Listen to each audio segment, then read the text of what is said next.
கொண்டே துணிகளுக்கு இயற்கை முறையில சாயம் ஏற்றும் முறையில கண்டுபிடிச்சிருக்காங்க திருப்பூரை சேர்ந்த பெண் தொழில் முனைவர். இயற்கையிலிருந்து சாயம் எடுத்து துணிகளுக்கு நிறம் கொடுக்கிற வேலையை செஞ்சுட்டு இருக்கேன்.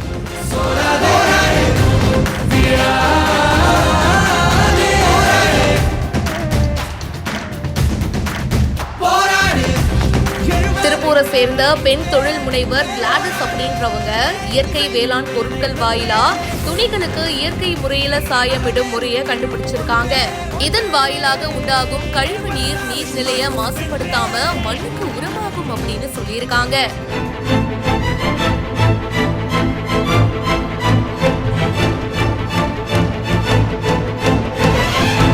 கொங்கு மண்டல பகுதிகளுடைய உயிர் நாடியா விளங்கிய நொய்யலாறு பாத்தீங்கன்னா நாளடைவில் ஜவுளி தொழில்துறையுடைய பிரம்மாண்டமான வளர்ச்சியினால நிறைய கழிவுகள்லாம் ஏற்பட்டுச்சு.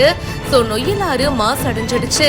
சோ இந்த மாதிரி மாசடையாம இருக்கிறதுக்கு ஒரு அல்டர்னேட்டிவ் மெத்தடா கூட இது இருக்குங்க. அதுல குழந்தைங்களுடைய ட்ரெஸ்ல கான்சென்ட்ரேட் பண்ணலாம் அப்படின்னு சொல்லி நினைச்சிருக்காங்க.